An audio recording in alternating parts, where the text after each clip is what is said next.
Hello, chào mừng các bạn đã đến với tập 2 của series phỏng vấn các cựu thí sinh tham dự Olympic toán quốc tế hay IMO. Khách mời của ngày hôm nay sẽ là anh Colin Tang, người từng tham dự IMO 2019 cùng với anh Edward Won ở tập 1.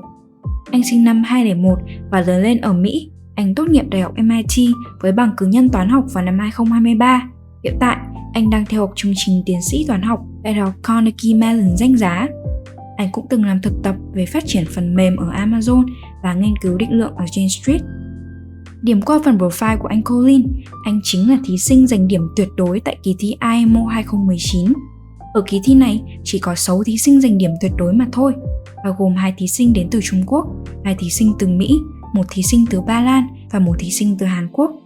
Khi lên đến đại học, anh tham dự Putnam và có 3 lần đoạt giải khuyến khích vào các năm 2019, 2021 và 2022. Và đó là một vài thông tin cơ bản về khách mời của buổi phỏng vấn ngày hôm nay mà mình muốn chia sẻ đến các bạn. Buổi phỏng vấn này được thực hiện vào năm 2021 và được dẫn dắt bởi anh Duy. Bây giờ các bạn hãy cùng mình bước vào buổi phỏng vấn thôi nào. Oh, nice to see you, Colin. Colin! Woo!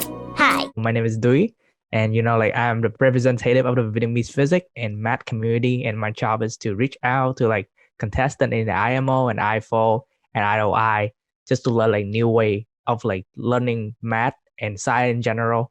I'm pretty sure you already watched our interview with Edward, and we really enjoyed it. So I hope I can hear another different story from yours as well. So let's start with the first question. When was the time that you finally realized math is something that you're really interested in and want to spend more time to go to competition and even go beyond that? I think for me, it was not a single decision. So when I was young, my parents just exposed me to a lot of math, math books. Mm-hmm. But also, I remember doing a lot of math competitions when I was 8 or 9 or 10. So I would just go to a building and then take a test with all the other students and then just run around while the test was graded. And then when the awards were announced, I would get up there and get first place. Oh, a lot of times. Before you got being selected for the 6th member, right? You have to took a lot of tests, right? Was it RMM? You have APMO, you have team selection test. Yeah. Oh my goodness. So knowing that the process is super long. So how can you prepare for each different exam? Because in different exam your performance it's not sometimes not constant, right? Yeah. So how could you try to get back, push yourself? So I was lucky to never have the experience of being extremely discouraged by a bad test result. Mm-hmm. So when I did get bad test results, it was never soul crushing. So that meant that I would just prepare the same ways as always. So if there wasn't a test coming up, then I would just do a lot of problems. And then in the few days leading up to each test, I would just take it back for a few days and then take the test and then repeat. Speaking more detail about your IMO learning journey, right? So when did you start learning, high school math level? So I took pre-calculus at the high school when I was still in middle school. I took calculus at the high school when I was still in middle school. Wait, really? You took calculus when you middle school, around 6th or 7th grade? That 7th grade was when I took calculus. Oh, and you also took the AP exam as well for calculus? Not at the time, but at the time, 7th grade, I don't think I was allowed to take the AP exam. So I just took the course without the exam. Oh, I see. But you still got a credit, I believe so. I got credit for the course, and I took the AP exam later in high school. Wow. So basically, oh my goodness. So calculus and pre-calculus before high school, during 6th and 7th grade. Oh my goodness, that's so awesome. Damn! So what did you study in high school? Right? You finished highest level calculus, which is Cal BC, Cal 2, right? So during freshman year in high school, you start learning Cal 3 or something beyond that? During freshman year, so I was just taking the math classes that my school offered one at a time, and these are like very much not contest related. They're just nice math courses. I think just general math courses. They're a lot. They're not very rigorous, but I still think it was very nice that my school had them. So my freshman year, I still had a math class to take. It was called Further Math. Further Math was literally the name, and I think we learned just about anything and everything in that. Well, most of it was not stuff that I already knew. It was, I think, group theory, unique factorization of integers, that sort of stuff. Oh yeah, that's more like pure math, you mean? Yeah, exactly. More advanced pure math. Okay. Eleganto, very eleganto. When you study for math back then, did you read any books or any resource that help you prepare for like math contests? I mean, books that prepare for math knowledge, and then books prepare for math contests. There were a lot of books that I used to prepare for math contests, but the one that stands out most to me is Evan Chen's geometry book. I remember working through that one summer. Just every day I would wake up and then pick up where I had left off and just work through all the problems. And I would get through maybe 3 pages or 5 pages every day. And then I'd go to sleep and then do the next thing again. That was really fun. I still remember like just the experience of, I still remember some of the problems even.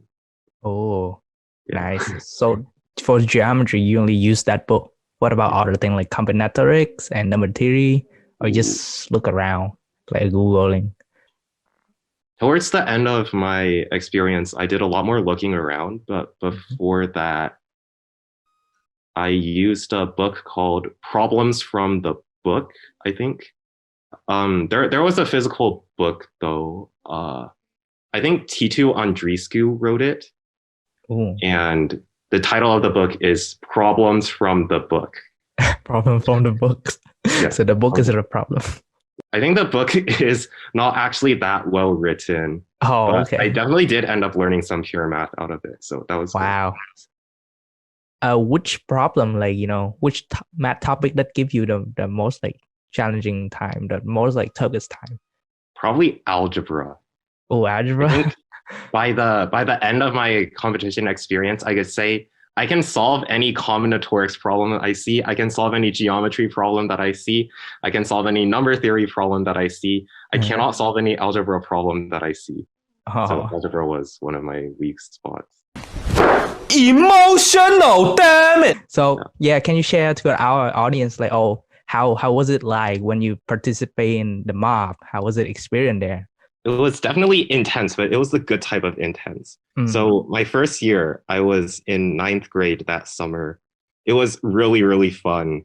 I think it was like the most math that I was doing in a day at that up to that point. It was the first time that I was at the Carnegie Mellon University campus. Hey. The first time I was meeting a lot of the other people. In subsequent years, it was also fun, but slightly less so because it was not as new. Can you share us like, oh, what's your like favorite and maybe least favorite thing about Carnegie Mellon? Favorite thing about Carnegie Mellon? In 2017, a bunch of students got together and had a water balloon fight on the last day of MOP. Oh my god. That's my favorite thing. Or like they just make it for like MOP student or anyone can join? It was only MOP students. Wow, that's it was so cool. Also inside the dorm where all the MOP students were. Oh my god.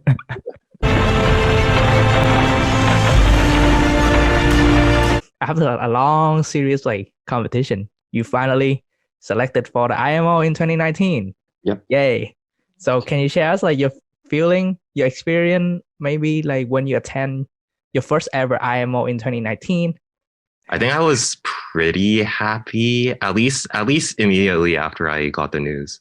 So I sent my picture, my registration over, and okay. And then I went to MOP, and then I had like 2 weeks or so and then I went to IMO.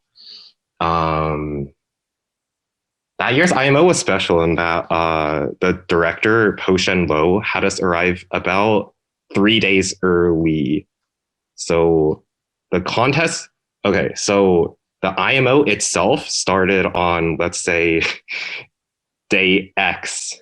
Mhm. And then the tests themselves were scheduled for X+3 and X+4. Uh-huh. So Po Shen Lo wanted us to arrive in the United Kingdom on X-3. Oh, wow. So Why is that? I think his reasoning, the way he told it to us at the time was that I want you guys to be adjusted to the United Kingdom before you take the test. I think it worked really well. Oh, So, wow. so we just spent the first 3 days, X-3 through X-1, just in London doing tourist things. Ooh. Yeah. Visiting what exactly? We visited Oxford University at some point, which was Wow. pretty fun.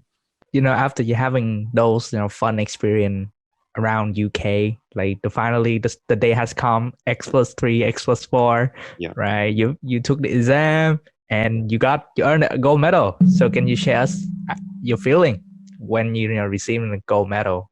I think I was relieved that I didn't get any fake solves, because I walked out of both days thinking that I'd solved everything, but I might have made a mistake. So I'm just relieved that that didn't happen. And yeah, I just walked off the stage. Oh, and you finished like on time, or you have like extra time left? Basically no extra time. Oh, okay. So like you on time, like, oh yeah, like all the hours gone and then you finish the exam. Yeah. I mean, like before, taking the IMO exam, like, will you feel like pressure or something? Or you enjoying? Are you like, okay, it doesn't matter, just go for it? I would say it was kind of like, it doesn't really matter, just go for it. Mhm. It was in a good way, I think. The problem, I just focused on the problems. And that year, I think I was just glad that I was able to solve all of them. Yeah, so that's what I was feeling. Oh, wow. And when you found out you got perfect score, how did you feel? I think it was good, but it wasn't like jumping up and down, woohoo, not that sort of feeling. It was okay. It was just nice. Oh, really? That's interesting. I mean, yeah, like some people who got perfect score, like, whoa, what the heck? I was so lucky, right? But for you, you're like, whoa, because you very confident, I can tell, right? Based on your reaction. That's telling me that like you are very confident in what are you doing? Yep. And that's mean like you work really hard. Like you practice a lot, because you have to practice so much in order to get that certain confident level, I practiced a lot of time, so now I'm so confident, right? Wow, yeah, I really like that personality of you. That's really cool. And also that year, you and other member Edward won too, right? You guys win the competition for the US, like first rank. Oh, so did you guys like celebrate together? Like, hey guys, we the top one. We like all tied with like China. We like, yeah. We did end up celebrating by going to McDonald's. So McDonald's. Yeah. I'll preface this by saying that because the US has won so many times previously, it's become a tradition for, if the US team wins that year, then we all go to McDonald's to celebrate. So we all went to McDonald's. Oh no, okay, that's very cool. That's very cool. I just learned this too. Edward didn't tell me this. Oh. Edward didn't tell me, oh, you guys have a McDonald's tradition. Yeah. Oh, and also like, for Po Shen Lo, before you guys like moved to UK, like did he say any word of encouragement to you guys? I remember him saying something along the lines of, don't worry too much about it. Oh, here's something that he said. He said that in 2018, the US team combined got something like 20 or so points in the last 20 minutes of day one or something. And then he told us to, even if 4 hours, 10 minutes have passed and it's the last 20 minutes and you haven't solved anything, keep trying, because you might solve something and get lots of points. That's what he said. And all of those competitions that you already participate throughout your entire career, like from back in the day until now? Like which competition that give you the most memorable like experience? Probably the earliest math competitions. That one? Yeah, where I was like a little kid, right? Taking a test with other little kids. And then between the time when we finished the test and the time when awards were announced, there was a bunch of free time where I would just run around the building with all my friends. Oh, wow. Yeah, that's so funny. And I expected you to say something like, oh, IMO, right? Because you got a gold medal internationally. But you say that the first one, I also understand it too, because that's the first one, like the first, like, brick, a stepping stone to like start everything, right? Exactly. Like Tony Stark, like the Marvel Studio, like the first ever movie, right? And as a perfect, the absolute winner of the 2019 IMO, I mean, just for your opinion, from what you're learning, like what do you think, like what make that success? I think it comes from, I'll say dedication. Mm-hmm. I'm not going to say practice because you definitely need dedication. It's not just mindless practice, but I will say that as long as you love the subject, then there is no limit to how far you can go. About, math, have you like considered, doing something related to CS? Because CS and math, they have the strong connection. So have you ever think like, oh, I should also learn something related to CS as well? I've had that thought, but it pains me to say that I don't know as much CS as I would like. I do know some machine learning though. I'm glad of that. I took a class on it, and I'll just say that it's nice. It's a nice class. It's a nice topic. So speaking about, I mean, this kind of like early to ask this, but just like, theoretical view about your future. Like, I mean, where do you want to see yourself in the next 5 years? Like after MIT, after you earn your bachelor, right now, have you considered like, I should go to like grad school or working for industry, something related to math? I think I will go to grad school. Mm-hmm. What makes me say this is I think I'm the sort of person who would be the happiest in academia. The happiest just being able to work on problems that, how do I say this? Work on problems that I want to work on. Mm-hmm. You just enjoy problem solving, right? Yeah, problem solving. Can you share to our audience, like what's your favorite and least favorite thing about MIT, and how's the life there for you before my favorite thing, COVID? Favorite thing about MIT, I know a lot of people there, which automatically makes it. One thing that I didn't quite enjoy about MIT, I just don't like old buildings in general, for whatever reason. And MIT has a lot of those. During high school, you have IMO. In university level, you have something called Putnam. Yes. So did you like prepare for that? And have you ever attend that during your first and second year? Okay, I prepared for Putnam, but not very seriously, and definitely not to the extent that I prepared for IMO. My first year, I did not do so well on the Putnam. Like the first half went fine, but then the second half, I spent basically all my time solving 2 problems, and then time was over.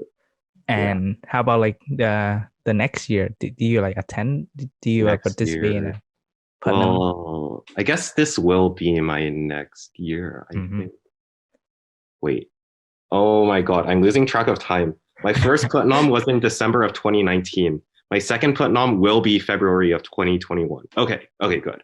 Yeah, so my second Putnam is not yet happened.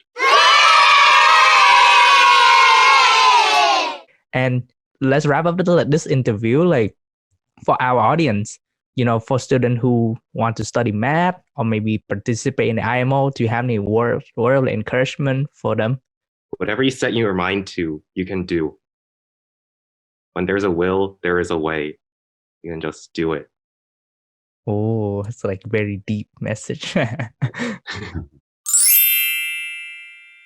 I think that's all we have for this interview, Colin. And thank you so much for joining us like today in this wonderful interview. I really enjoyed your story as well. It's very inspiring in a sense, like you start like learning like calculus, like what, 6th grade, and then from that moment, you know, kind of like ahead of everyone. That's crazy. You're the first absolute winner that I met. Like, I interviewed like, you know, like 25 people already, and you're the only absolute winner in the entire list. You know, I hope in the future, like whatever you're gonna do, like going to grad school. Oh yes, and let us know like which grad school you're gonna go to, right? Like MIT, Stanford, or Carnegie Mellon, Harvard, whatever you're gonna go. You're definitely gonna have a very successful career for sure. Thank you so much, Colin. Thank you for having me. Quay trở lại với vật lý siêu, sau khi nghe câu chuyện của anh Colin, mình thấy anh hoàn toàn xứng đáng với tấm huy chương vàng IMO. Bây giờ, chúng ta hãy cùng nhau điểm qua lộ trình học toán của anh. Anh bắt đầu từ học chương trình toán cấp 3 ngay từ lớp 6 và học giải tích 2 hay AB Calculus BC từ lớp 7. Vì hoàn thành chương trình cấp 3 từ khá sớm, Colin có rất nhiều thời gian để luyện tập cho các kỳ thi học sinh giỏi toán. Anh có gợi ý vài cuốn sách tiêu biểu để ôn luyện như Euclidean Geometry in Mathematical Olympiads của Evan Chen, người hiện đang là huấn luyện viên của tuyển IMO Mỹ. Đây là cuốn sách đã giúp anh giỏi hơn về phần hình học. Tiếp đến, các kiến thức toán thuần túy như là tổ hợp, lý thuyết số, đại số, anh Colin dùng quyển Problem from the Book của Titu and his Crew. Đây là tác giả của rất nhiều cuốn sách Olympic toán học khác mà học sinh Việt Nam thường hay dùng để luyện thi.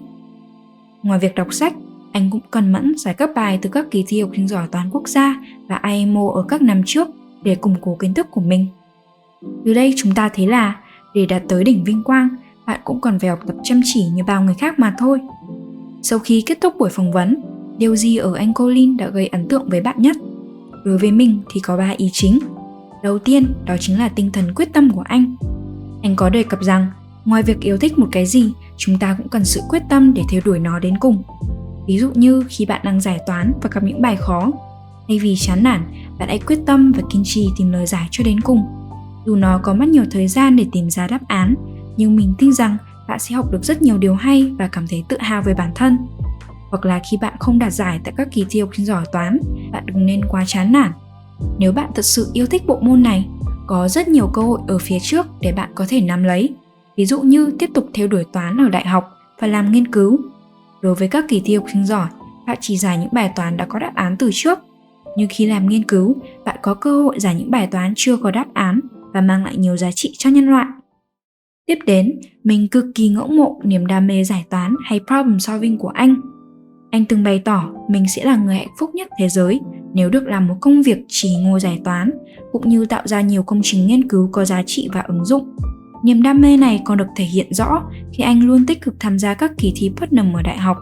Tuy được giải khuyến khích, nhưng nó vẫn khẳng định được tình yêu của anh về problem solving. Và cuối cùng, mình nhận thấy anh là người không màng đến thành tích thi cử. Nếu được chọn kỳ thi nào mang lại nhiều kỷ niệm nhất, thì anh chọn kỳ thi đầu tiên mà anh tham dự khi còn nhỏ, thay vì IMO 2019.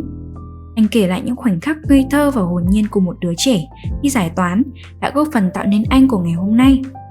Kế đến, mình có một thông tin khá là thú vị. Nếu mình tìm kiếm Colin Tang IMO trên Google thì thấy vài bài báo chúc mừng tuyển Mỹ chung chung, chứ ít thấy bài nào tuyên dương hay khen thưởng thành tích tuyệt đối của anh Colin. Nhưng giả sử chúng ta tìm kiếm các thí sinh giành huy chương IMO từ Việt Nam thì sẽ thấy rất nhiều bài báo tuyên dương, những phần thưởng nóng từ các sở giáo dục. Nếu so sánh thì anh Colin ít nhận được sự quan tâm từ báo chí cũng như phần đông người Mỹ. Không biết các bạn có nhận xét gì về điều này? Nhìn chung, hãy xem các kỳ thi học sinh giỏi toán là sân chơi để mọi người giao lưu và tích lũy kiến thức cho tương lai. Đây mới chính là một kho báu quý giá mà bạn nhận được từ các kỳ thi này. Và đó cũng là những gì mình có ở trong video này. Mong rằng buổi phỏng vấn đã mang đến cho các bạn nhiều câu chuyện bổ ích. Ở tập tiếp theo, chúng ta sẽ bay sang châu Âu để gặp một khách mời bí ẩn đến từ xứ sở hoa tulip. Người này sẽ mang đến cho các bạn nhiều góc nhìn mới mẻ. Các bạn nhớ quan tâm theo dõi nhé. Xin chào tạm biệt và hẹn gặp lại. Bye!